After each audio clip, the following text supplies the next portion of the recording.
আলহামদুলিল্লাহ, আমরা আজকে শুরু করছি সূরা আল বাইয়িনার তাফসীর। সূরা আল বাইয়িনা জমহুর ওলামার দৃষ্টিতে মদিনায় অবতীর্ণ একটি সূরা। এই সূরার নাম হয়েছে আল বাইয়িনা প্রথম আয়াতের শেষে, হাত্তা তাতিয়াহুমুল বাইয়িনাহ, যতক্ষণ তাদের কাছে দলিল আসা পর্যন্ত। বাইয়িনা মানে দলিল, প্রমাণ। কিসের দলিল আর প্রমাণ সে কথা আমরা তাফসীরে শুনবো ইনশাআল্লাহ তাআলা। এই সূরাটির ফজিলত সম্পর্কে দুটো হাদিস আছে, একটা হাদিস সহিহ আর একটা হাদিস বাতিল। তো বাতিল হাদিসটা একটু বলি, যেটা ঠিক নয়, কিন্তু ইমাম কুরতুবী এখানে বলেছেন এগুলো শোনার জন্য যে কিছু কিছু যে বাতিল হাদিস আছে, বেঠিক হাদিস আছে, নকল হাদিস আছে, এগুলো আপনাদের জানা দরকার। অনেকেই হাদিস সম্পর্কে এই তাহকিক করে না, কিতাবপত্রে জয়ীফ মওদু সব লেখে, হাদিস পাইলেই হলো। এই জন্য কোনো হাদিস কিছু লোকে বানিয়ে ছেড়ে দিয়েছে মার্কেটে। এগুলো কোনো লোকে শিখে তারা হাদিস মনে করে বসেছে, আসলে এটা সহি কোনো হাদিস নয়। এবং এরকম গোলমাল পাকিয়ে যাওয়ার থেকে উদ্ধার করার জন্য উম্মতকে ইমাম বুখারী রহমতুল্লাহ আলাইহি থেকে শুরু করে বড় বড় ইমামরা হাদিসকে বাছাই করেছেন। বাছাই করে সহি হাদিসগুলো আলাদা কিতাব লিখেছেন, সেগুলো আমল করতে বলেছেন। আর যে হাদিসগুলো দাঈফ বা মওদু, বানোয়াট, বাতিল, এগুলা থেকে উম্মতকে সতর্ক করেছেন। তো সতর্ক হওয়ার জন্য একটা হাদিস শুনেন, সেটা হচ্ছে সূরা বাইয়িনার ফজিলত বয়ান করতে গিয়ে কোনো সূরার অনেক ফজিলত বয়ান করেছে কিছু অতিরিক্ত কথা, গাঁজাখড়ি কিছু হাদিসের মধ্যে, যেগুলো কখনো রাসূলুল্লাহ সাল্লাল্লাহু আলাইহি ওয়াসাল্লাম বলেন নাই। এইরকম একটা হাদিসের রেফারেন্স দিয়ে এসেছে।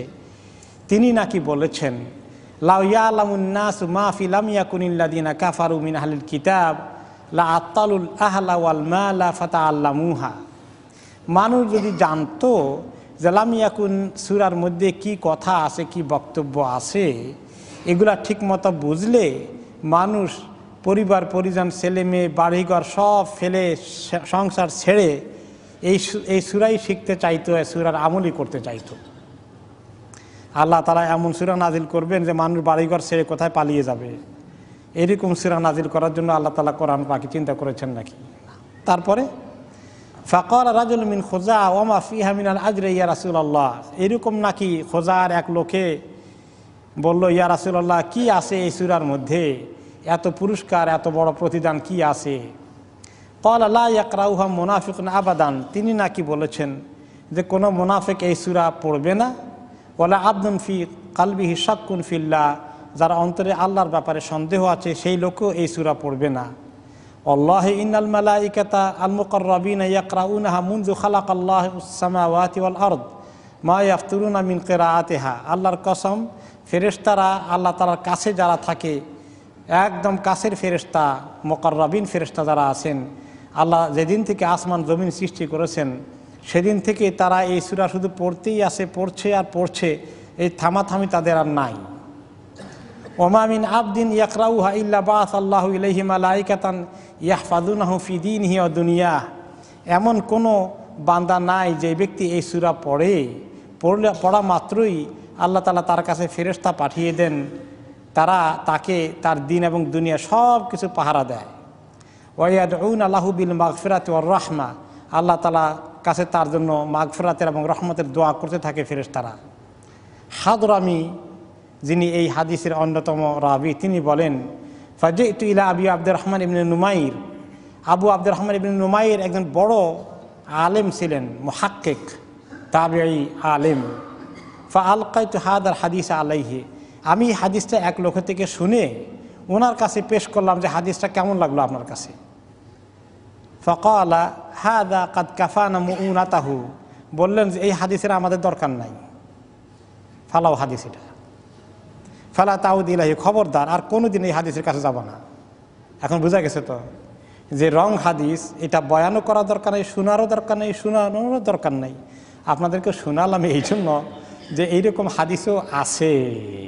ওই যে অনেক বিষয়ের উপরে আছে না, হাদিসে আছে, হাদিস কি গোড়া নাই, বানানো হাদিস, বানোয়াট হাদিস। তো সতর্ক করলেন, ফালা তাউদ ইলাহি, খবরদার এই হাদিসে খেতে যেও না। আরেকজনের থেকে আবু দারদা সাহাবীর বরাত দিয়ে আরেক লোক বয়ান করেছে যে নবী করিম সাল্লাল্লাহু আলাইহি ওয়াসাল্লাম বলেছেন যে এই ব্যক্তি এই হাদিস যদি কেউ মানুষ যদি জানতো এই সূরার মধ্যে কি বয়ান আছে, তাহলে তারা সমস্ত ছেলে মেয়ে আহাল ফেলে দিয়ে চলে যেত, শুধু এইটাই শিখতো আর শিখাতো। তারপর ইমাম কুরতুবী হাদিস বাতিল হাদিস বয়ান করে বললেন, হাদিসুন বাতিল, এগুলা সব কি বাতিল হাদিস, এগুলা শোনার দরকার নেই, একটাও সহিহ না এগুলো।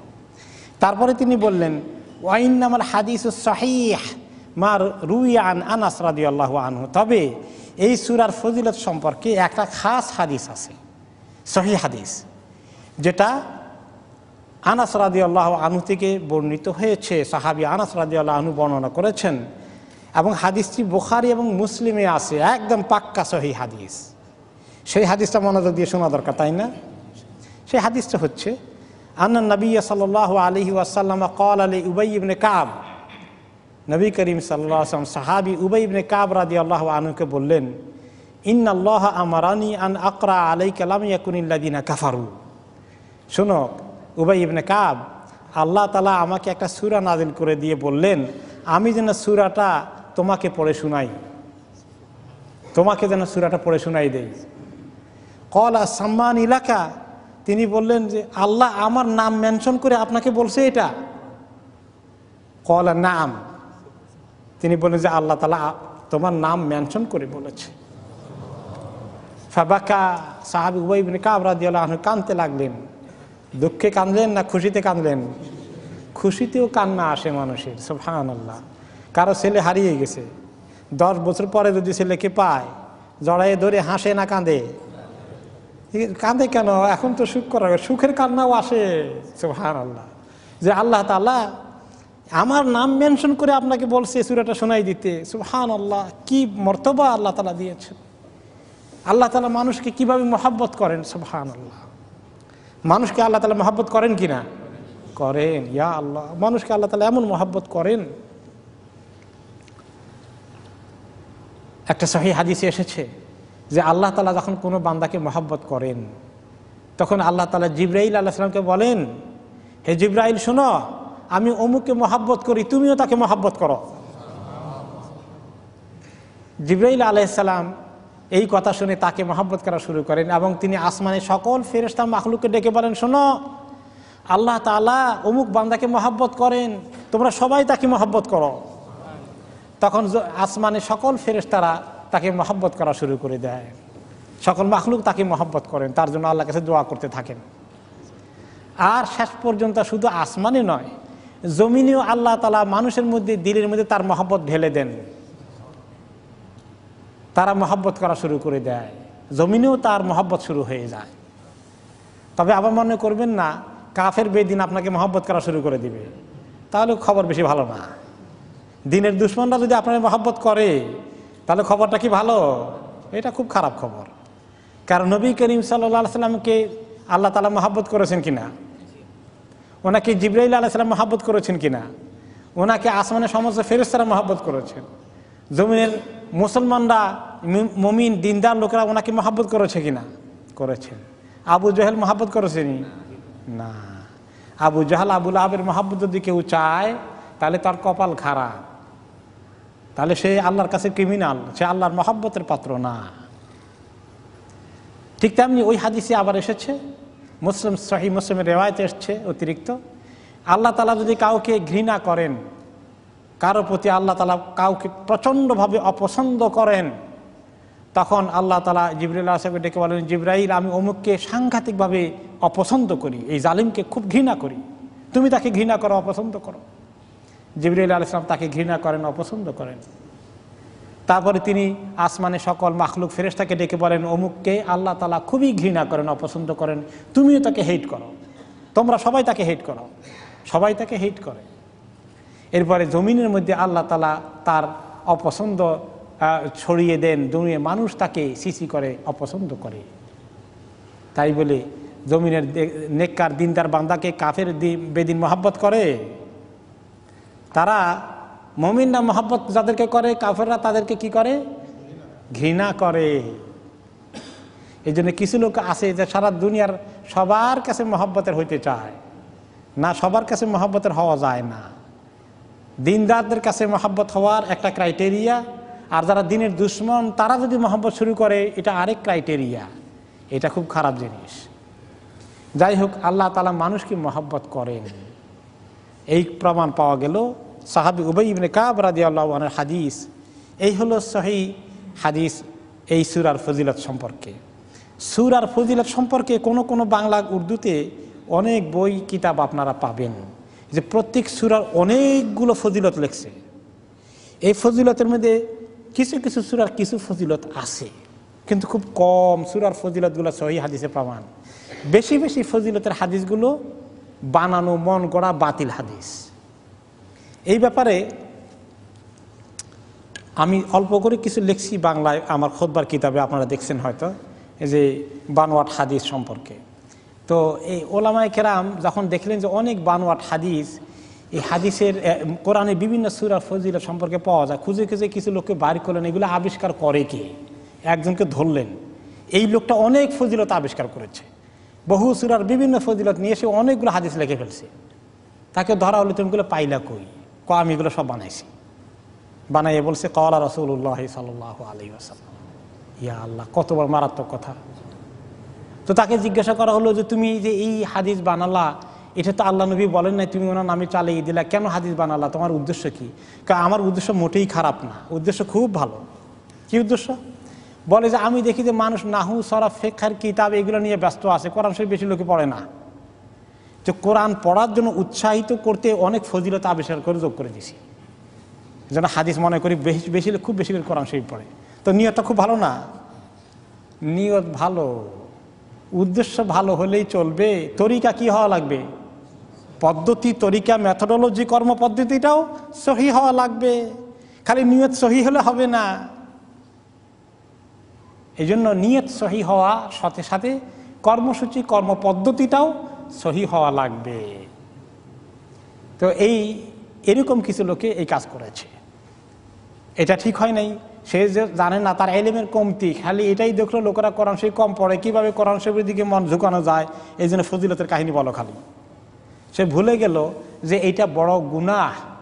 হাদিসে এসেছে মান কাযাবা আলাইয়া মুতাআম্মিদান ফালিয়াতাবাওয়া মাকআদাহু মিনান নার। যে ব্যক্তি আমার ব্যাপারে কোনো মিথ্যা হাদিস বলে চালিয়ে দেয়, আমি বলি নাই, সে জেনে শুনে মিথ্যা হাদিস বয়ান করে, তাহলে সে যেন জাহান্নামে তার ঠিকানা খুঁজে বের করে। অনেক সতর্ক হওয়া লাগবে। এই জন্য ইলমের বিষয়টাকে কম্প্রোমাইজ করা যায় না। ফজিলত বলতে গেলে চেক করতে হবে হাদিসটা কতটুকু সহিহ আছে। আমরা এখন আসি তাফসিরের দিকে। এই হাদিসে এই সূরার নাম হচ্ছে সূরা লাম ইয়াকুন অথবা সূরা আল বাইয়িনা। বাইয়িনার কারণ আমরা বলেছি যে প্রথম আয়াতে এটা আছে, এই জন্য বাইয়িনা বলা হয়েছে। এই যে হাদিসটা আমরা শুনলাম, সহিহ হাদিসটা, যে উবাই ইবনে কাব রাদিয়াল্লাহু আনহুকে রাসূলুল্লাহ সাল্লাল্লাহু আলাইহি ওয়াসাল্লাম তেলাওয়াত করে শোনালেন। সাধারণত ওস্তাদ ছাত্রকে তেলাওয়াত করে কম শোনায়, ছাত্র ওস্তাদকে তেলাওয়াত করে শোনায়। এখানে একটা মাসালা বের করলেন ইমাম কুরতুবী রাহমাতুল্লাহ আলাইহি, বললেন ওয়াফিহি মিনাল ফিকহি কিরাআতুল আলিমি আলাল মুতাআল্লিম।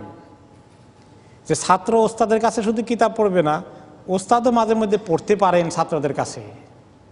এটার দলিল পাওয়া গেল। রাসূলুল্লাহ সাল্লাল্লাহু আলাইহি ওয়াসাল্লামের ওস্তাদ, তিনি ওস্তাদ, ওনার ছাত্র সাহাবী উবাই ইবনে কাব রাদিয়াল্লাহু আনহু তিনি পড়ে শোনালেন। তো এটাও একটা দলিল পাওয়া গেল। এরপরে আমরা তাফসিরের দিকে আসি।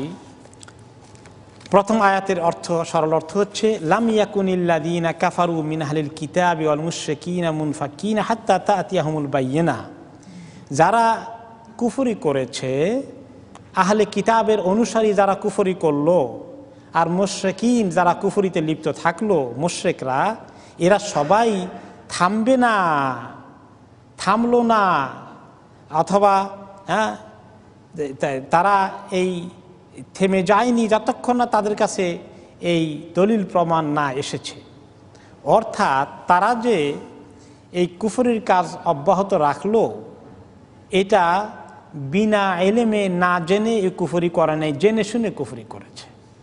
তাদের কাছে দলিল প্রমাণ এসে গেছে যে এই নবী মুহাম্মদুর রাসূলুল্লাহ সাল্লাল্লাহু আলাইহি ওয়াসাল্লাম মাবউসুন লিল রাহমাতাল লিল আলামিন, তিনি আল্লাহর পক্ষ থেকে মানুষের জন্য নবী হিসাবে প্রেরিত হয়েছেন। তিনি একজন দাবিদার নবী না, তিনি হক নবী।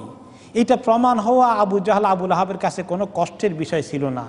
যে লোকটা জীবনে একটা দিন মিথ্যা কথা বলল না, যার কাছে সমস্ত আমানত রাখলো মক্কাবাসী, আর এটা হঠাৎ করে এত বড় মিথ্যা কথা বলবে যে আমি নবী হয়ে গেছি, প্রশ্নই আসে না।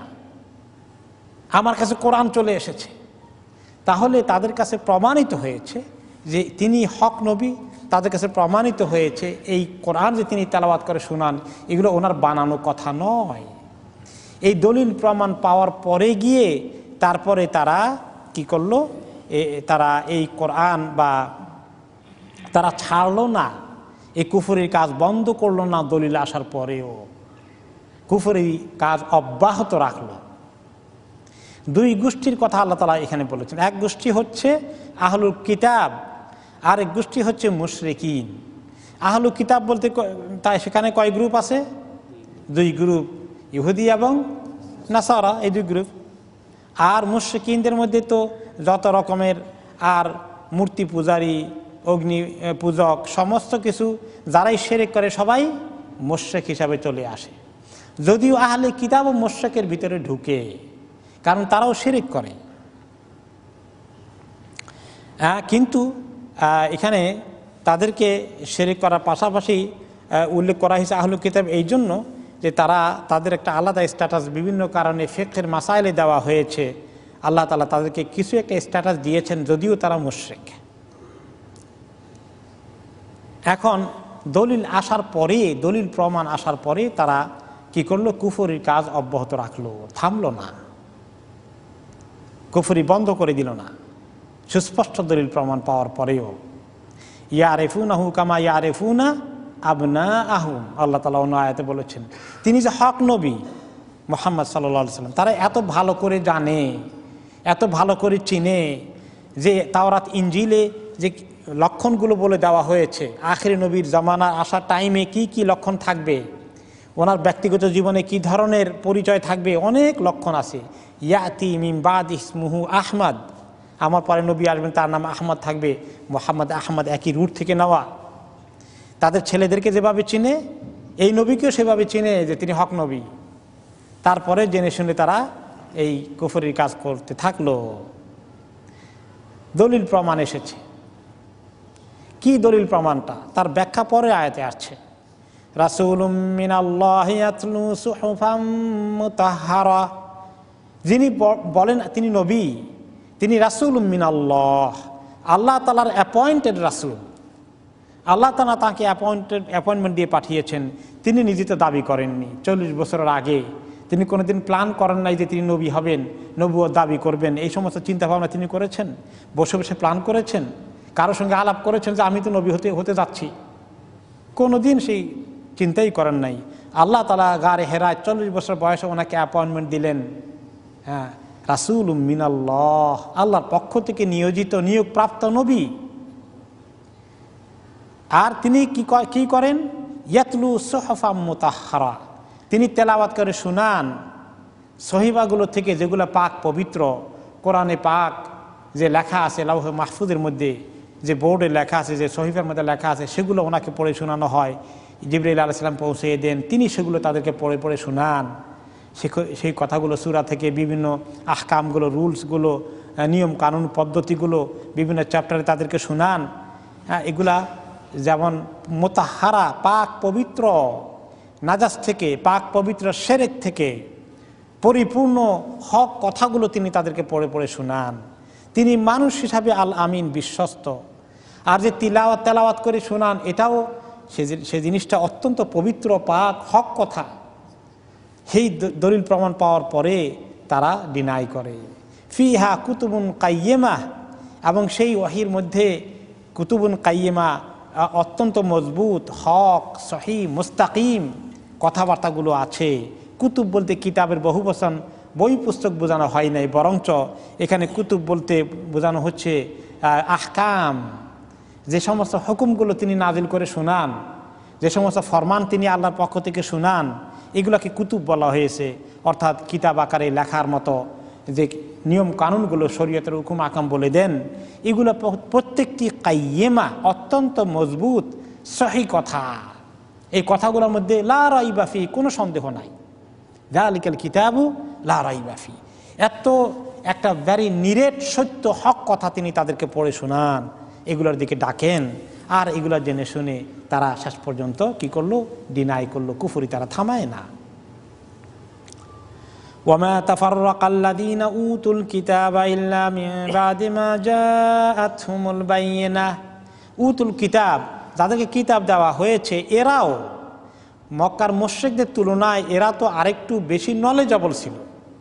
আহলু কিতাব ইহুদি নাসারার কাছে তাওরাত ইনজিল থাকার কারণে আখিরি নবী মুহাম্মদ সাল্লাল্লাহু আলাইহি ওয়াসাল্লামের সমস্ত লক্ষণগুলো, সাইনগুলো, দলিল প্রমাণগুলো, মুজিজাগুলো তাদের কাছে মোর ক্লিয়ার ছিল। এই জালিমগুলোও কি করলো? তারা বিভিন্ন পথ, বিভিন্ন মত চলে গেল। তাদের কাছে বাইয়েনা দলিল প্রমাণ আসার পরে, অর্থাৎ তাওরাত, ইনজিল, এই সমস্ত কিতাবে যে হুকুম হাকাম ছিল সেগুলোর থেকে তারা ধরে রাখে নাই। সেখান থেকে আগে থেকেই তাদের মধ্যে পদস্খলন শুরু হয়ে গেছে। কিতাবকে তারা ইয়াকতুবুনাল কিতাবা বিআইদিহিম ইউহাররিফুনাল কালিমা আম্মা মাওয়াদিহি, আল্লাহ তাআলার কথাকে নিজেরা লেখা পড়া কাটা ছিঁড়া করে সব উল্টাপাল্টা চেঞ্জ করে ফেলেছে। এইভাবে তাদের মধ্যে তাফাররুক সৃষ্টি হয়েছে। তারা দলে বিভক্ত হয়েছে, বহু গ্রুপে বিভক্ত হয়েছে, বিভিন্ন ফেরকাবাজিতে লিপ্ত হয়েছে, তাওহীদ হারিয়ে গেছে, শিরক জায়গা গ্রহণ করেছে। এইগুলা সব কিছু হয়েছে যে তারা বাইয়েনা দলিল প্রমাণ পাওয়ার পরে তাদের মধ্যে এই সমস্ত পদচ্যুতি, এই সমস্ত পদস্খলন, এই সমস্ত মিসগাইডেন্স, ডেভিয়েশন এসে গেছে। যেমন তারা যখন তাদের মধ্যে পদচ্যুতি ঘটে, তখন তাদের মধ্যে পরিবর্তন আসে। তারা সবাই আবার এক তালে থাকে নাই, বিভিন্ন গ্রুপে ফেরকায় বিভক্ত হয়েছে। সে কথা অন্য হাদিসে এসেছে যে ইন্নাল ইয়াহুদা ইখতালাফু আলা 71 ফিরকা, ইহুদি সমাজ কত উপদলে, গোত্রে এবং বিভিন্ন ফেরকায় বিভক্ত হয়েছে। নাম্বার কত ছিল? 71 দলে বিভক্ত হয়েছে ইহুদি জাতি। আর ওয়া ইন্নান নাসারা ইখতালাফু আলা 72 ফিরকা, খ্রিস্টানরা বিভক্ত হয়েছে 72 দলে, উপদলে, ফেরকায়, গরোহের মধ্যে। ওয়া সাতাফতারিকু হাযিহিল উম্মাতু আলা 73 ফিরকা, আমার এই উম্মত 73 ফেরকায় বিভক্ত হবে, আরো 1 ডিগ্রি উপরে। কুল্লুহা ফিন্নার ইল্লা ওয়াহিদা, এই 73 ফেরকার মধ্যে আমার উম্মতের সবগুলো জাহান্নামে যাবে, খালি একটা যাবে না জাহান্নামে, এক দল, বাকি সব দল জাহান্নামে যাবে। ক্বালু মান হুম ইয়া রাসূলুল্লাহ, এক দল যেটা, সেই দল কোনটা? যে দল জান্নাতে যাবে ইয়া রাসূলুল্লাহ, সেইটা কোন দল?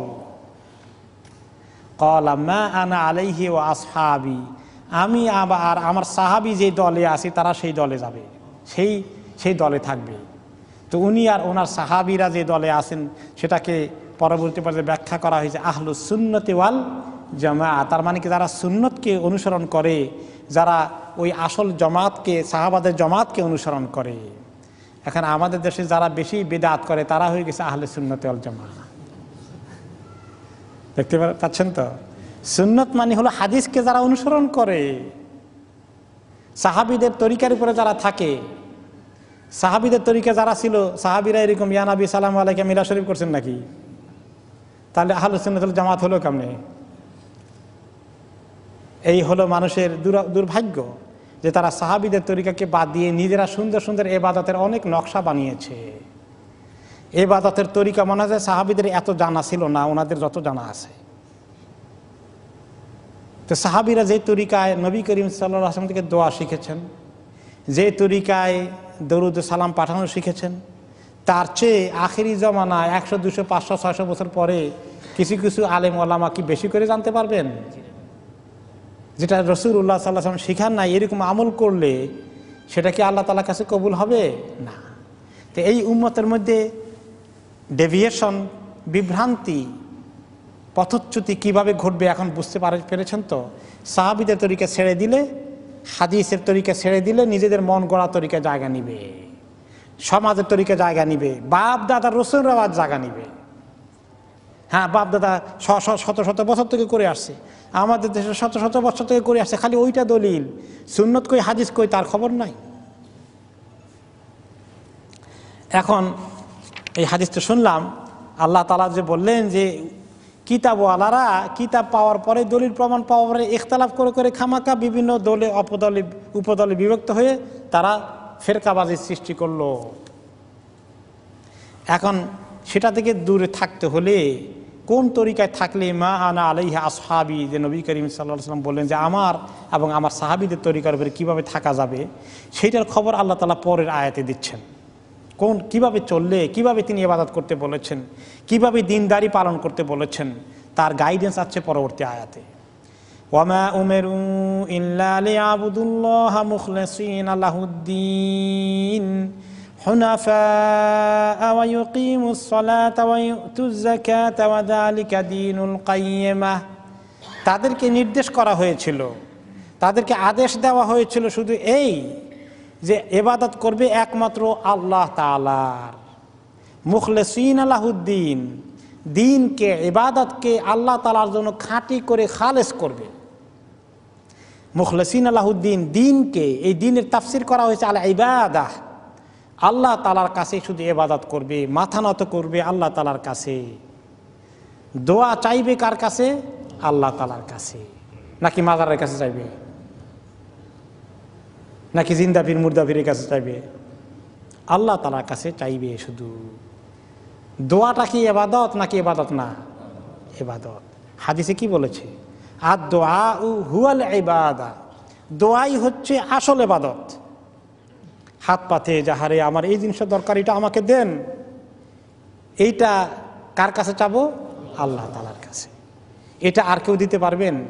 আমার যেন কালকে আমার জামাইয়ের যেন ভিসা হয়ে যায়, হ্যাঁ, আমার যেন সৌদি আরবে যাওয়ার ভিসা হয়ে যায়, এইখানে মাজারে গিয়া কিছু দিয়ে আসলাম, কয় টাকা দিয়ে আসলাম, তো কার কাছে চাওয়া হলো? এই মাজারের কাছে চাওয়া হলো। এর নাম কি? শিরক। এই জন্য আল্লাহ তাআলার কাছে চাইতে হবে শুধুমাত্র হুনাফা আর শিরক মুক্ত হয়ে, একদম শিরক মুক্ত হয়ে, কোনো শিরক থাকবে না। মুখলিসিনা লাহুদ্দীন বলে আল্লাহ থামেননি, খাঁটি আল্লাহর কাছে ইবাদতকে খাঁটি করতে হবে, দ্বীন আল্লাহ খাঁটি করতে হবে, দোয়াকে খাঁটি করতে হবে, আর কারো কাছে চাওয়া যাবে না, শুধু আল্লাহ তাআলার কাছে চাওয়া লাগবে। এইটাকে আবার ডাবল সেফাত দিয়ে আল্লাহ হুনাফা বললেন যে শিরক মুক্ত, আর কারো কাছে কারো মুখাপেক্ষি হওয়া যাবে না। এইটা হচ্ছে সহি দ্বীন। এই দ্বীনের উপরেই সাহাবী এবং নবী করিম সাল্লাল্লাহু আলাইহি ওয়াসাল্লাম ছিলেন, মা আনা আলাইহি আসহাবি। যারা কবরমুখী হয়ে আছে, মাজারমুখী হয়ে আছে, তারা কি এই দ্বীন তাদের কাছে আছে? মুখলিসিনা লাহুদ্দীন হয়নি। তাহলে আকীদাকে দুরুস্ত করা, সহি রাখা, তাওহীদকে পোষণ করা, শিরক মুক্ত হওয়া এক নম্বর হুকুম আল্লাহ তাআলা করেছেন। আনে ইবুদুল্লাহা ওয়াজতানিবুত তাগুত, আনে ইবুদুল্লাহা ওয়াজতানিবুত তাগুত, যে একমাত্র আল্লাহ তাআলার ইবাদত করো, আর আল্লাহরকে বাদ দিয়ে যে সমস্ত মাবুদ আছে এই সমস্ত তাগুতি শক্তিগুলো থেকে মুখ ফিরিয়ে নাও। এটা হলো সহি আকীদা, সহি ঈমান, তাওহীদের ভিত্তিতে। ঈমানের ভিত্তি হচ্ছে তাওহীদ, কুল হুয়াল্লাহু আহাদ, তাওহীদ থেকে এসেছে। তাওহীদ না থাকলে ঈমান গলত, ওই ঈমান আল্লাহ তাআলা কবুল করবেন না। তাহলে ঈমান কবুল হবে না তাওহীদ না থাকলে। এরপরে 2 নম্বর, ঈমানের পরে, আকীদার পরে আল্লাহ তাআলা যে আমল আমাদের কাছে চাইলেন সেটা হচ্ছে ওয়া ইউকিমুস সালাহ, তাদেরকে আরেকটা হুকুম করা হয়েছে নামাজ কায়েম করতে। ঈমানের পরেই যে ইবাদত সেটা কি? নামাজ।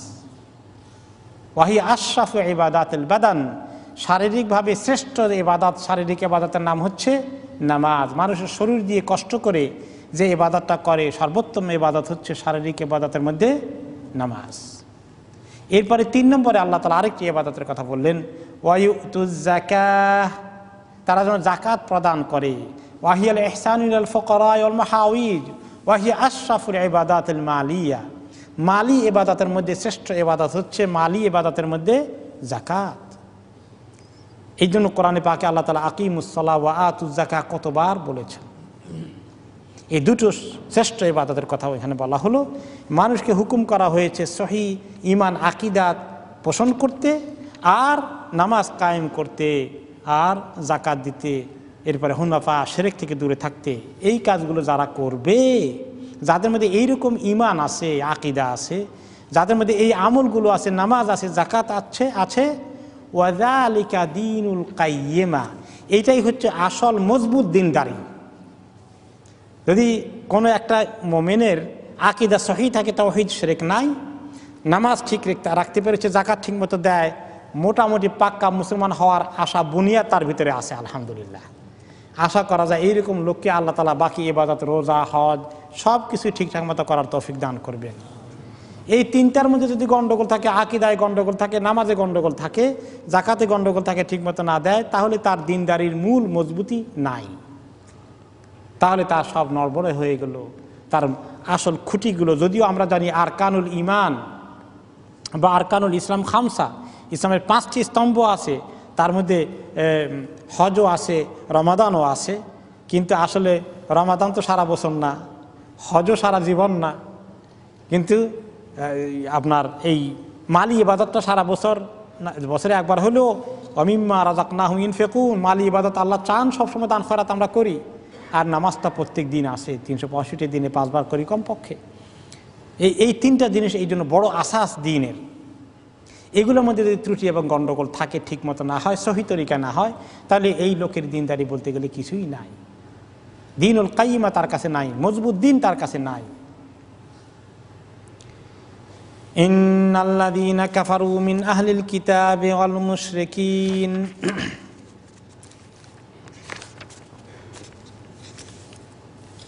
ইন্নাল্লাযীনা কাফারু মিন আহলিল কিতাবি ওয়াল মুশরিকিনা ফী নারি জাহান্নামা খালিদিনা ফীহা উলাইকা হুম শাররুল বারিয়াহ। এখন যারা এই কুফরি করলো, আহলে কিতাবের জ্ঞান থাকার পরেও, ওয়াল মুশরিকিন, মুশরিকরা যারা নিজেকে নবী সাল্লাল্লাহু আলাইহি ওয়াসাল্লাম নিজের চোখের সামনে দেখেও একটা সত্যবাদী মানুষকে, আল আমিনকে তারা মানতে পারল না, এদের শাস্তি কি হবে? ফিনারে জাহান্নামা খালিদিনা ফিহা, জাহান্নামের আগুনে তাদেরকে থাকতে হবে চিরদিন। ওখান থেকে বাইরে হতে পারবে কিছুদিন পরে না। খালিদিনা ফিহা, কত বড় ক্ষতি! যারা বেঈমান হয়ে মারা গেল, ঈমান নিতে পারলো না, তারা কি সম্বল হারিয়ে চিরদিনের জন্য জাহান্নামী হয়ে দুনিয়া থেকে চলে গেল। আল্লাহ তাআলা আমাদেরকে ঈমানের হালতে মরার তৌফিক দান করুন, ঈমান নিয়ে মৃত্যুবরণ নসিব করুন আল্লাহ তাআলা। যদি চিন্তা করেন, যদি ঈমান না থাকতো, আজকে আপনি মিলিয়নিয়ার হতেন।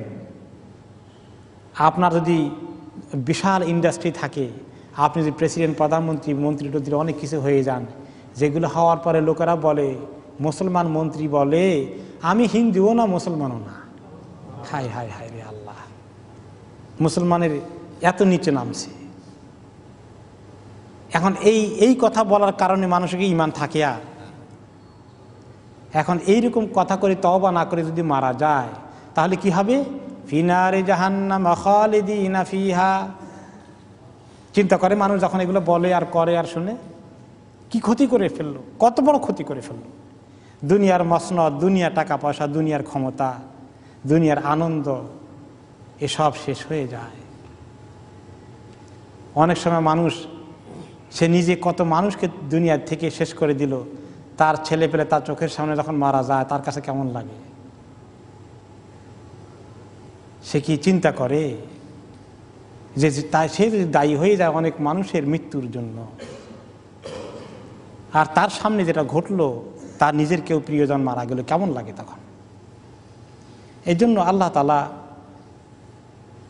যাদেরকে ঈমান দিয়েছেন, ঈমান নিয়ে যে ঈমানের দৌলতটা, নিয়ামতটা আছে, আমাদের কি অসুবিধা আছে? আমাদের প্রত্যেকেরই কিছু তো অসুবিধা আছে। কারো শরীর খারাপ, কারো মন খারাপ, কারো স্বামী স্ত্রী দাম্পত্য জীবনে একটু কলহ ঝগড়া হয়, কারো ছেলে মেয়ে একটু উল্টাপাল্টা করেছে, বা কারো ভাই ব্রাদারের সঙ্গে গন্ডগোল হয়েছে, যে কোনো কত রকমের অশান্তি জীবনে আছে। কারো ব্যবসায় লস হয়ে গেছে, কারো চাকরি চলে গেছে। এই সমস্ত সমস্যার মোকাও একদিকে রাখেন, আর ঈমান আছে আল্লাহ দিলে, এটাকে রাখেন। আপনার কাছে কত বড় সম্পদ আছে। আর যদি সব ঠিক থাকে, ঈমানটা নাই, তাহলে কত বড় ক্ষতিগ্রস্ত হয়ে গেলাম আমরা। এই জিনিসটা আমরা চিন্তা করা দরকার, মনের মধ্যে নিয়ে আসা দরকার যে এগুলা কিচ্ছু না, আমার তো আসল সম্পদ আছে, আমি তো আসল জিনিসকে হারাইনি, ওইটা যেন হারিয়ে না যায় তার জন্য সচেষ্ট থাকি। ফি নারে জাহান্নাম খালিদিনা ফিহা, এইটার যদি হালত আমার হয়ে যায় কি উপায় হবে, নাউজুবিল্লাহ। এই জন্য নবী করিম সাল্লাল্লাহু আলাইহি ওয়াসাল্লাম সুখে দুঃখে আমাদেরকে শিখিয়েছেন দোয়া করতে, আলহামদুলিল্লাহ আলা কুল্লি হাল ও নাউযু বিল্লাহি মিন হালে আহলিন নার, যে আল্লাহর কাছে সকল অবস্থায় আলহামদুলিল্লাহ বলতে চাই, সকল অবস্থায় আলহামদুলিল্লাহ, খালি জাহান্নামে জ্বলার মতো অবস্থা থেকে আল্লাহ তাআলার কাছে পানা চাই। তো এই যারা ঈমান হারা হয়ে আহলে কিতাবের মুশরিকদের যারা দুনিয়া থেকে গেল, ফিনারে জাহান্নাম খালিদিনা ফিহা উলাইকা হুম শাররুল বারিয়া, যারা জাহান্নামী হয়ে দুনিয়া থেকে চলে যাবে তারা শাররুল বারিয়া, তারা অথর্ব সৃষ্টির সবচেয়ে হীন, সৃষ্টির সবচেয়ে নিচু তবকার লোক, তারা সবচেয়ে খারাপ লোক, তারা যারা আল্লাহকে অস্বীকার করে দুনিয়া থেকে চলে গেল, দিন ইসলামকে যারা নিজেদের জন্য গ্রহণ করলো না। এরপরে তাদের এই খারাপ লোকগুলোর পরিচয় তুলে ধরার পরে আল্লাহ তাআলা যারা এই দুনিয়ার মধ্যে দিন ঈমানকে যারা নিয়ামত মনে করে, প্রতিকূল পরিবেশে ঈমান রাখার পথে যে চ্যালেঞ্জ আসে, বাধা বিপত্তি আসে, জালিমদের দুশমনি মোকাবিলা করতে হয়, জেলে পচতে হয়, কিন্তু তারা মাথা নত করে না, আল্লাহর দিনকে কম্প্রোমাইজ করে না, ধরে রাখে, দিনকে নিয়েই বাঁচতে চায়, দিনকে নিয়েই মরতে চায়, তাদেরকে আল্লাহ তাআলা সুসংবাদ দিচ্ছেন, ইন্নাল্লাযীনা আমানু ওয়া আমিলুস সলিহাতি উলাইকা হুম খায়রুল বারিয়াহ, নিশ্চয়ই যারা ঈমান এনেছে, আমলে সলিহাত করে যাচ্ছে, ঈমান আনে আর নেক আমল করে, শুধু আমি ঈমানদার এই দাবি করলে হবে না, আমি মুসলিম, আমার ধর্ম ইসলাম এই কথা বললে হবে শুধু? নামাজ পড়তে হবে, আমলে সলিহাতের মধ্যে 1 নম্বর কি? নামাজ, যাকাত, রোজা, রোজার দিনে ঢাকা শহরে রেস্টুরেন্টের মধ্যে ভালো করে কাপড় লটকায় খাওয়া দাওয়া করো, আর মুসলমান মরে গেলে জানাজা চায়, হবে না। আমলে সলিহাত লাগবে, ঈমান লাগবে আর আমলে সলিহাত লাগবে, এগুলো যারা করবে উলাইকা হুম খায়রুল বারিয়াহ, এগুলো করে করে যারা আল্লাহর কাছে চলে যাবে, এরা আল্লাহ তাআলার শ্রেষ্ঠ বান্দাগুলো, এরা আল্লাহ তাআলার কাছে মানব সন্তানের মধ্যে শ্রেষ্ঠ সন্তান। আমাদের দেশে কত কিছু শ্রেষ্ঠ সন্তান বাইর করে, কে জাতির কোন শ্রেষ্ঠ সন্তান আল্লাহর কাছে শ্রেষ্ঠ, খায়রুল বারিয়া না শাররুল বারিয়া, ওইটার খবর নেবে না। দুনিয়ার মধ্যে শ্রেষ্ঠ সন্তান বাড়ি করে খুঁজে খুঁজে, কিভাবে? তাদের নিজস্ব ক্রাইটেরিয়াতে। কিন্তু আল্লাহ তার কাছে শ্রেষ্ঠ মানব সন্তান কারা? যারা আমানু ওয়া আমিলুস সলিহাত, এই কাজে যারা আছে, উলাইকা হুম খায়রুল বারিয়া, এরা হচ্ছে আল্লাহ তাআলার কাছে শ্রেষ্ঠ সৃষ্টি, সৃষ্টির সেরা তারা, আল্লাহর সৃষ্টির সেরা জীব এরা। মানুষ সৃষ্টির সেরা জীব, এটা কোন কোন সেন্সে ঠিক। যেমন আল্লাহ তাআলা বলেছেন ওয়ালাকাদ কাররামনা বনি আদম, আমি বনি আদমকে অনেক সম্মানের সাথে সৃষ্টি করেছি, সম্মান দিয়ে পৃথিবীতে পাঠিয়েছি। কিন্তু সমস্ত মানুষ কি এই শ্রেষ্ঠ জীব থাকতে পারে? না, কিছু হয়ে যায় শাররুল বারিয়া, আর কিছু হয়ে যায় খায়রুল বারিয়া, কিছু হয়ে যায় সৃষ্টির অধম, কিছু হয়ে যায় সৃষ্টির সেরা। কাজেই মানুষ সৃষ্টির সেরা জীব সবসময়, এটা একেবারে অল দ্য ওয়ে নয়। মানুষ সৃষ্টির অধম হয়ে যায়, সে কথা আল্লাহ তাআলা বলেছেন লাকাদ খালাকনাল ইনসানা ফি আহসানি তাকওয়িম, আমি মানুষকে কত সুন্দর অবয়ব দিয়ে সৃষ্টি করেছি, আশরাফুল মাখলুকাত বানিয়েছি। এটাই হচ্ছে মানুষের সৃষ্টির সেরা জীব, এই স্টেটমেন্টের সঙ্গে এটা মিলে। কিন্তু এই মানুষ অপকর্ম করতে করতে, বেঈমান হতে হতে, বেদিন হতে হতে, দিনের দুশ্মনী করতে করতে কোথায় চলে যায়? সুম্মা রাদাদনাহু আসফালা সাফিলিন, আমি তাকে সৃষ্টির সবচেয়ে অধম, সবচেয়ে খারাপ, নিকৃষ্ট পর্যায়ে নিয়ে যাই। সে কথা অন্য আয়াতে আল্লাহ তাআলা বলেছেন উলাইকা কাল আনআম, এরা হাইওয়ান জানোয়ারের মতো হয়ে যায়। আশরাফুল মাখলুকাত, মানুষ থাকে না, হাত পা দিয়ে মানুষ দেখা যায়, কিন্তু তাদের ঈমান, আকীদা, চলা চরিত্র, আখলাক, মানুষের যে মনুষ্যত্ব চলে যায়, পশুত্ব তাদের ভিতরে ঢুকে পড়ে, তখন তারা হাইওয়ান জানোয়ারের মতো বর্বর হয়ে যায়, তার চেয়ে বরঞ্চ তারও নিচে নেমে যায়। উলাইকা কাল আনাম বাল হুম আদল, তার চেয়ে নিচে চলে যায়। কাজেই মানুষ যেমন খায়রুল বারিয়া হয়, মানুষ তেমনি শাররুল বারিয়া হয়ে যায়। খায়রুল বারিয়া যারা উত্তম সৃষ্টির সেরা সৃষ্টি, এই সেরা সৃষ্টি বলতে কারা? এই সেরা সৃষ্টি বলতে কত সেরা তারা? এই সেরার ব্যাপারে আবু হুরায়রা রাদিয়াল্লাহু তাআলা আনহু বলেন, আবু হুরায়রা রাদিয়াল্লাহু আনহু এবং অনেক আলেম ওলামা বিশ্বাস করেন যে মানুষ ফেরেশতাদের থেকেও উত্তম হয়ে যেতে পারে। মানুষের শান এত ভালো হয়ে যেতে পারে যে অনেক ফেরেশতার উপরে তার শান সৃষ্টি হয়ে যেতে পারে। কারণ কি? খায়রুল বারিয়া বলা হয়েছে যে সৃষ্টির সেরা মানুষ হয়ে যায়। ফেরেশতারা কি আল্লাহর সৃষ্টি না? তাহলে আল্লাহ সমস্ত সৃষ্টির সেরা বললে তো ফেরেশতাদের থেকেও সেরা হয়ে যেতে পারে। এটা ঠিকই। মানুষ হলেন মুহাম্মদুর রাসূলুল্লাহ সাল্লাল্লাহু আলাইহি সাল্লাম, আল্লাহ তাআলা ওনাকে ফেরেশতাদের থেকে তো বেশি হাই পজিশন দিয়েছেন না? সুবহানাল্লাহ। তো এইভাবে নেককার মানুষ অনেক ফেরেশতার উপরে তার শান, কারণ ফেরেশতারা তাদের খেদমত করবেন জান্নাতের মধ্যে।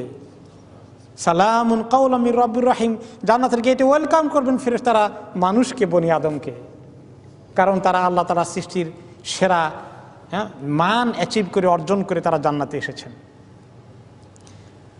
ফেরেশতারা মানুষের জন্য দোয়া করতে থাকে আল্লাহ তাআলার কাছে। এই জন্য আল্লাহ তাআলা সৃষ্টির সেরা যে শান দিয়েছেন, এটা অনেক বড় কথা। এটা আল্লাহ তাআলা এই মানুষকে দিয়েছেন। মানুষের থেকে এত বড় শান আর কেউ পায়নি।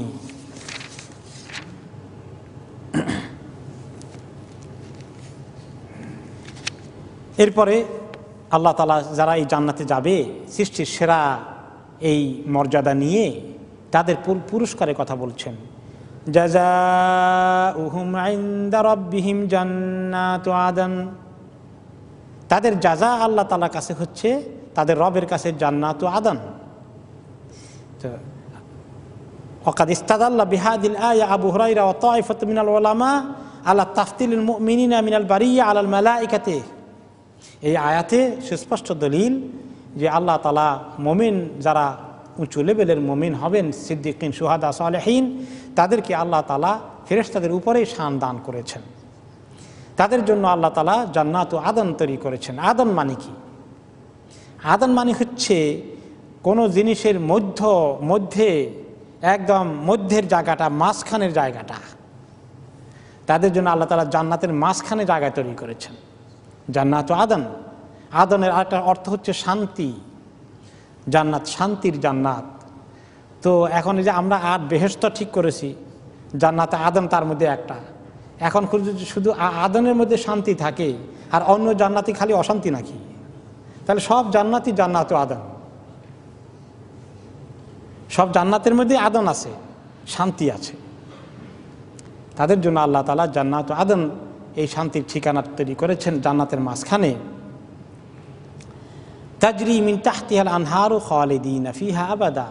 সেই জান্নাতগুলো এমন যে এগুলোর মধ্যে নহর প্রবাহিত হতে থাকবে, পানির নহর কিভাবে প্রবাহিত হবে? কোন কোন হাদিসে এসেছে জান্নাতীরা যখন জান্নাতে থাকবেন, তো বিশাল জান্নাত, এত বড় জান্নাত যে ছোট জান্নাতের এরিয়া কতদূর হবে বলেন তো দেখি? এই দুনিয়ার কত সাইজ হবে? 10 গুণ সাইজ হবে একজনের জান্নাত। যে ব্যক্তি একেবারে কম দরজার জান্নাত পাবেন, আর বেশি দরজার কদ্দুর পাবেন এবার হিসাব করে দেখেন। এখন কেউ বলবে, ইয়া আল্লাহ, খামাকে এতবার জায়গা দিয়ে করবোটা কি? বেকার পড়ে থাকবে, তার সে দুনিয়াতে একটু বাড়াই দিলে কাজে লাগতো। তো এই মানুষ বুঝে না, আমরা দুনিয়ার হিসাব দিয়ে আখেরাতের হিসাব করি। আখেরাতে যে জান্নাত দেবে আপনাকে, আপনি ওখানে গিয়ে টার পাবেন যে এত বড় জান্নাত তো আসলেই আমার দরকার। মোটেই বেহুদা মনে হবে না, বেকার মনে হবে না, পুরো কাজে লাগছে। মায়ের পেটে যখন সন্তান থাকে তার পেটের সাইজ কদ্দুর, জায়গা কদ্দুর, এতটুকুন, তাই না? এর মধ্যে কাইতে শুয়ে আছে, মোটামুটি ঘোরাফেরাও করতেছে, উঠানামা করছে, কোনো কনজেশন হচ্ছে না, তার চলতেছে, জীবন মোটামুটি কেটে যাচ্ছে।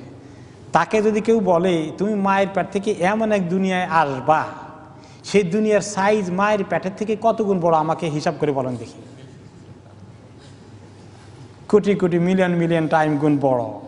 তাকে যদি বলে এমন দুনিয়াতে যাবা কোটি কোটি মিলিয়ন, এমনকি তার নিজের বাড়িঘর জায়গা জমির সাইজ যে দূর হবে সেটাও কয়েকশো গুণ, কয়েক হাজার গুণ মায়ের পেটের থেকে বড় না? তাকে যদি বলে গোটা দুনিয়ার কথা বাদ দেন, যে তোমার বাড়ি হবে, বাড়ির সাইজ এরকম হবে, তোমার জায়গা জমিন এত কেয়ার হবে, এত একর হবে, এত বিঘা হবে, এত এত বড় বিল্ডিং হবে, তোমার এতগুলো রুম থাকবে, তখন সে বলে পাগল নাকি, এগুলো দিয়ে করবো কি আমি? সে বুঝলে তাকে কেউ বলে এই কথাই বলতো যে এখানে কত আরামে শুয়ে আছে, আমার আর জায়গারই দরকার নাই। এখন সেই মায়ের পেটের হিসাব আর এই দুনিয়ার হিসাব কি এক? না। ঠিক তেমনি এই দুনিয়ার হিসাব আর আখিরাতে জান্নাতের হিসাব কি এক? এক না। এই 1 নম্বর কথা।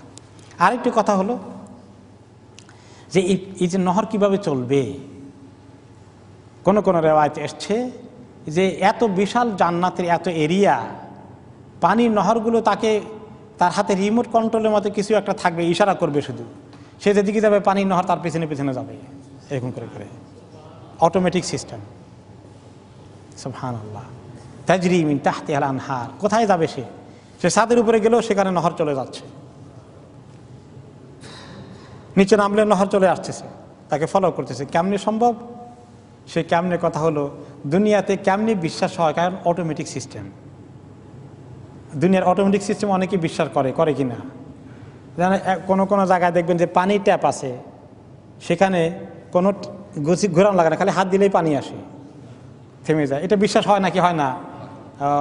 দেখছেন, এই জন্য বিশ্বাস হয়। যদি না দেখতেন তাহলে কইতে তা বাজে কথা বলে। এখন আখেরাত তো দেখি না, এই যে এত অটোমেটিক কেমনে হবে, এই বিশ্বাস হয় না। আর দুনিয়ার অটোমেটিক তো কিছুই না, মানুষের মাথার মধ্যে আল্লাহ একটু মগজ দিয়ে দিয়েছেন, চিন্তা করে বাইর করে।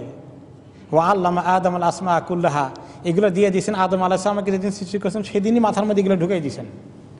ওই সেই আল্লাহ ঢুকাই দেওয়াটাকে আবিষ্কার করে করে, চর্চা করে করে একটু আবিষ্কার করে মানুষ, সেটা আমাদের বিশ্বাস হয়। আর আখিরাতটা বুঝে আসে না বুঝি। এরকম সব কিছু আল্লাহ তাআলা করবেন, এমন এক নিয়ামতের ঠিকানা জান্নাত আদন তাজরি মিন তাহতিহাল আনহারু খালিদিনা ফিহা আবাদা, সেখানে তারা চিরদিন থাকবে। রাদিয়াল্লাহু আনহুম ওয়া রাদু আনহু। সবচেয়ে বড় নিয়ামত হচ্ছে তাদের জন্য সুসংবাদ যে আল্লাহ তাআলা তাদের প্রতি সন্তুষ্ট হয়ে গেছেন। আর তারা আল্লাহকে পেয়ে, আল্লাহ তাআলার পুরস্কার পেয়ে, জান্নাত পেয়ে তারা আল্লাহর প্রতি কত সন্তুষ্ট হয়ে গেছে। শুধু জান্নাতে না, দুনিয়াতে মুমিন আল্লাহর প্রতি সন্তুষ্ট আছে নাকি নাই? যে আমি যে মুসিবতে আছি, দুঃখে আছি, কষ্টে আছি, অসুখ বিসুখ আপনারা ফেস করতেছেন, অনেকেই এই একটু কষ্ট যাচ্ছে, এরপরে আল্লাহর উপরে অসন্তুষ্ট আছেন না, আল্লাহকে রব হিসাবে পেয়ে খুশি আছি। এই জন্য আমরা পড়ি রাদিতু বিল্লাহি রাব্বা ওয়া বিল ইসলামি দীনা ওয়া বি মুহাম্মাদিন সাল্লাল্লাহু আলাইহি ওয়াসাল্লাম নাবিয়্যান ওয়া রাসূলা। আমি আল্লাহকে রব হিসাবে পেয়ে, চিনতে পেরে, আল্লাহর প্রতি ঈমান আনতে পেরে আমি কত খুশি আছি।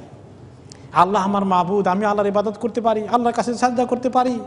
আর দুনিয়ার মানুষ গিয়ে মূর্তির কাছে সাজদা করে, চন্দ্র সূর্যকে সাজদা করে, কাঠের মূর্তি, পাথরের মূর্তিকে সাজদা করে। আর আল্লাহ তাআলা আমাকে আল্লাহর আপন সত্তাকে সাজদা করার জন্য ঈমানের সন্ধান দিলেন, আলহামদুলিল্লাহ।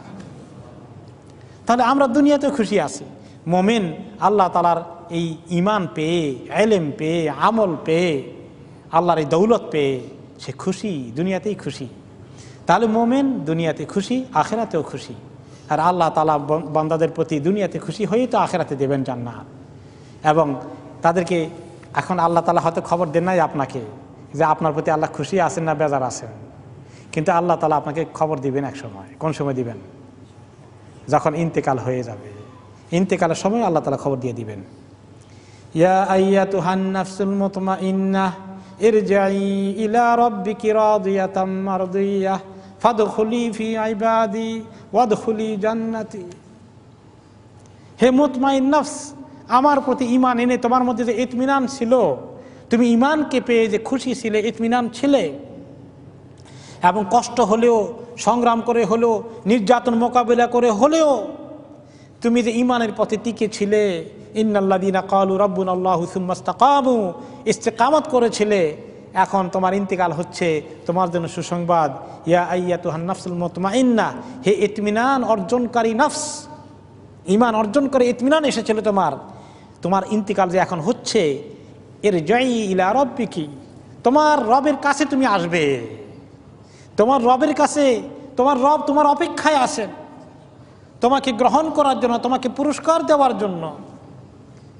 রাদিয়াতাম মারদিয়া, তুমি রবের কাছে আসো, খুশি হয়ে আসো, খুশি নিয়াতে, খুশি মনে আসো। আর মারদিয়া, তোমার রব তোমার প্রতি খুশি হয়ে তোমাকে ওয়েলকাম করবেন। ফাদখুলি ফি ইবাদি, আমার প্রিয় বান্দাদের কাতারে তুমি শামিল হয়ে যাও, তাদের লিস্টে তোমার নাম লেখানো হবে, ইল্লিয়িনে তোমার নাম লেখানো হয়ে যাচ্ছে। ওয়াদখুলি জান্নাতি, তুমি আমার জান্নাতে আসার জন্য চলে আসো, ঢুকে পড়ো। এই সুসংবাদ নিয়ে যদি আল্লাহ আমাদেরকে দুনিয়া থেকে নিয়ে যান, তাহলে এর চেয়ে বড় সুসংবাদ আর কি আছে? আল্লাহ তাআলা আমাদেরকে এই সুসংবাদ দিয়ে দুনিয়া থেকে নিন। তো এই রাদিয়াল্লাহু আনহুম ওয়া রাদু আনহু, এই সুসংবাদ আল্লাহ তাআলা তাদেরকে দিয়েছেন। দুনিয়ার মধ্যে সাহাবায়ে কেরামকে আল্লাহ তাআলা সুসংবাদ দিয়েছেন। এই আয়াত যাদের উপর নাজিল হয়েছিল, সেই সাহাবায়ে কেরাম এই স্ট্যান্ডার্ড অর্জন করেছিলেন। ওই জামাতকে, সাহাবায়ে কেরামের জামাতকে বলা যায় রাদিয়াল্লাহু আনহুম ওয়া রাদু আনহুম। এই জন্য উম্মতের আদব রক্ষা করে এই আয়াতকে, এই আয়াতের আঙ্গিকে আলোকে উম্মত যখন সাহাবীদের নাম উচ্চারণ করে, তারা তখন বলে কি রাদিয়াল্লাহু আনহু ওয়া আরদাহ। যদি আরো বলেন যে আল্লাহ তাআলা তাদের প্রতি খুশি হয়ে গেছেন, তাদেরকেও আল্লাহ তাআলা খুশি করে দিয়েছেন। এখন এই রাদিয়াল্লাহুর অর্জন শুধু সাহাবীদের মধ্যে নয়, উম্মতের পরের যুগেও কিছু থাকতে পারে, পরবর্তী যুগেও আল্লাহ তাআলার রেজামন্দি অর্জন করবে অনেকেই। সুল্লাতুম মিনাল আউয়ালিন ওয়া সুল্লাতুম মিনাল আখিরিন, আখিরি জামানার মধ্যেও অনেকেই এই নেককার হতে পারবে, আল্লাহ সন্তুষ্টির পাত্র হয়ে যাবে। আল্লাহ তাআলা আমাদেরকে যেন বঞ্চিত না করেন, তাদের অন্তর্ভুক্ত আল্লাহ তাআলা করে দেন। যালিকা লিমান খাশিয়া রাব্বাহ, আল্লাহ তাআলার এই খুশি সন্তুষ্টি তাদের কপালে জুটবে। যালিকা, এই সন্তুষ্টি লিমান খাশিয়া রাব্বাহ, যে ব্যক্তি তার রবকে ভয় করেছে। আল্লাহর ভয় যার দিলে আছে, আল্লাহর ভয়ের কারণে গুনাহ থেকে দূরে আছে, আল্লাহর ভয়ের কারণে আমানতদারির খেয়ানত করে না, আল্লাহর ভয়ের কারণে মানুষের হক নষ্ট করে না, আল্লাহর ভয়ের কারণে মানুষকে কষ্ট দেয় না, আল্লাহর ভয়ের কারণে রাগ গোসা হয়ে গেলে গালিগালাজ করে না, আল্লাহর ভয়ের কারণে মানুষের গায়ে হাত তোলে না, আল্লাহর ভয়ের কারণে স্বামী স্ত্রীকে কষ্ট দেয় না, স্ত্রী স্বামীকে কষ্ট দেয় না, আল্লাহর ভয়ের কারণে লেনদেনের মধ্যে ঠিকঠাক মতো চলে। এগুলো আল্লাহর ভয়। এই আল্লাহর ভয় কি আসলে আমাদের জীবনের সকল ক্ষেত্রে আছে? এতটুকুন ভয় করে কি চলতে পারি? ব্যবসা বাণিজ্য করলে লেনদেনের মধ্যে আল্লাহর ভয় কদ্দূর থাকে আমাদের বলেন দেখি? লেনদেনের মধ্যে আল্লাহর ভয় থাকে না। এখন ভাইরা যখন ব্যবসা করে কয়দিন পরেই পার্টনারশিপে গন্ডগোল শুরু হয়ে যায়। এরপরে এই দেন দরবার চলতে থাকে, কোনো সময় কোর্টে যায়, কোনো সময় দুনিয়ার সালিশে যায়। কিন্তু মানুষ যদি আল্লাহকে ভয় করত ঠিকঠাক মতো, তাহলে এত কোর্টে যাওয়া দরকার হতো, এত সময় নষ্ট করা লাগতো না। তাহলে আমরা নামাজ পড়লেই শুধু আল্লাহর ভয় হবে, দাওয়াতি দিনের কাজ করলে শুধু ভয় হবে, লেনদেন ক্লিয়ার আছে কিনা, আমি কাউকে হক বঞ্চিত করলাম কিনা, এই বিষয়টাকে সিরিয়াসলি নিতে হবে। তাহলেই কিন্তু আল্লাহ সন্তুষ্টি নিয়ে আমরা আল্লাহর কাছে যেতে পারবো। আর যদি এই ভয় না আসে, তাহলে কিছু নামাজ, কিছু তেলাওয়াত, কিছু দান খয়রাত, কিছু দাওয়াতি কাজ যথেষ্ট হবে না। জীবনের সকল ক্ষেত্রে আল্লাহ তাআলাকে ভয় করতে পারলে মাশাআল্লাহ, তাহলে আমাদের আল্লাহ তাআলার কাছে ঈমান নিয়ে আল্লাহ সন্তুষ্টি নিয়ে যাওয়ার সুযোগ আছে। এই জন্য আমাদের মুআমালাত, লেনদেন, আচার ব্যবহার, মন মেজাজ, এসব কিছুকে লাইন করতে হবে। কোথায় ত্রুটি আছে আত্মসমালোচনা করে বের করতে হবে। সেই কথা এসেছে, হাসিবু আনফুসাকুম কাবলা আনতু হাসাবু, আত্মসমালোচনা করে নিজের ত্রুটিগুলোকে শুধরিয়ে নাও, অন্যকে কষ্ট দিলে মাপ চেয়ে নাও। তোমার হিসাব চাওয়ার আগেই এগুলো করে যেতে পারলে তাহলে এই মহামর্যাদা আমরা অর্জন করতে পারবো। সেটা হচ্ছে রেদাল্লাহ, আল্লাহ তাআলার সন্তুষ্টি। আল্লাহ রাব্বুল আলামিন আমাদেরকে